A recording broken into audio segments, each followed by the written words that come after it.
Gravitas, powered by Skoda, made of smart imagination. 18 days after the fall of Kabul, the Taliban are in the final stages of forming a new government, a government which they say will be inclusive and Islamic. It's not clear what that means. But reports say the new government could be unveiled as early as Friday, in the next 24 hours. Preparations are on. Piles of black and white Taliban flags have reached the presidential palace in Kabul. These flags bear the Islamic proclamation of faith.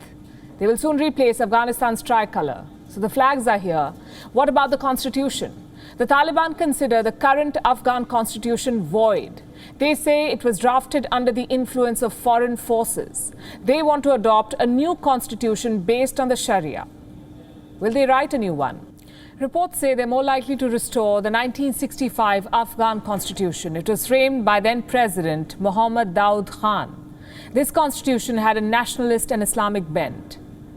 It is said to be in line with how the Taliban want to govern. Next question. Will there be a new anthem too? At the moment, it's not clear if the Taliban will adopt a national anthem. Afghans have one that roughly translates to Fortress of Islam, Heart of Asia. It may be replaced with a Taliban anthem, which is odd because the Taliban say music is haram or forbidden. Our correspondent Anas Malik has been reporting on the developments from Kabul. This is the report he sent us today. The Afghan Taliban are now inching towards formation of a government, and sources within Taliban say that the approval to the government formation can come as soon as today as well, and that would be in Kandahar. Sources also indicate that the announcement to the government formation would be done in Kabul, and that could be done by tomorrow during the Friday sermon. Additionally, if I talk to you about the situation in Kabul as we speak, at the Afghan presidential palace, preparations for this much anticipated government formation ceremony have been ongoing. We saw those visuals coming in from the Afghan Taliban's media team as well. And by the looks of it, they look all geared and charged for this government formation announcement.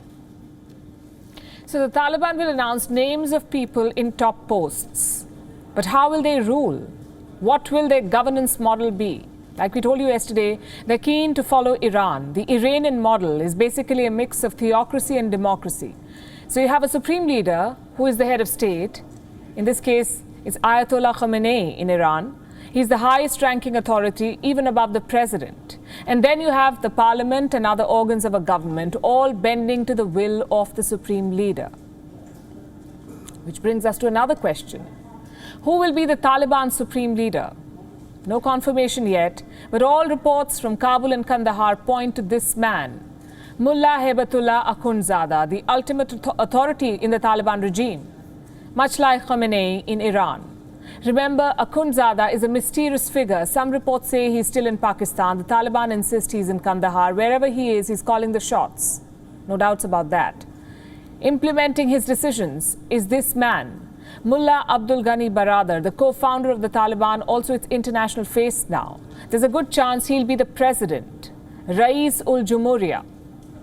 What about the prime minister? It's a toss-up between Sirajuddin Haqqani and Mullah Yaqub. One of them would be Rais-ul-Wazara, or the prime minister. So this is the top leadership of the Islamic Emirate of Afghanistan. Their first task is to get international recognition. Will they succeed is the question. The world is divided and undecided, and that's already a win for the Taliban because they're not getting an emphatic no. Across the world, capitals are debating the risks of recognizing the Taliban. They're in wait and watch mode. Not Pakistan and China, of course. They've thrown their lot with the Taliban. It'll be worth watching the Western powers. What will they do? The United States, for instance, has suggested that it will work with the Taliban. US Army General Mike Milley has said that it is possible that America may seek to coordinate with the Taliban on quote-unquote counter-terrorism strikes by the ISIS, meaning it will team up with one terror group to take on another. Germany hasn't recognized the Taliban yet, but it says that there is no alternative to talks. Listen to this. Personally, I believe there is absolutely no way around talks with the Taliban. For one, because we need to solve practical things, such as keeping the airport open, and also because we can definitely not afford instability in Afghanistan, because that would favor terrorism, and it would have massive consequences on Afghanistan's neighboring countries. These comments were echoed by Qatar. It says isolating the Taliban could lead to further instability. It has urged countries to engage with them. What about India? It is talking to the Taliban. The Indian envoy in Doha met Taliban Sher Mohammad Abbas Tanekzai. New Delhi said this was to discuss the safety of Indian interests and citizens in Afghanistan. Today, India said the focus is not on recognizing the Taliban, but more on ensuring that Afghan soil is not used for terror activities against India. Focus, let me reiterate, is that Afghan soil should not be used for terrorist activities of any kind, of anti-Indian activities, and we will try to focus on that element. So India is hedging its bets because the Taliban's record and loyalties to Pakistan inspire no confidence. They call Pakistan their second home, remember. That should be enough for New Delhi to be very guarded and cautious in its approach. WION is now available in your country. Download the app now and get all the news on the move. Gravitas, powered by Skoda, made of smart imagination.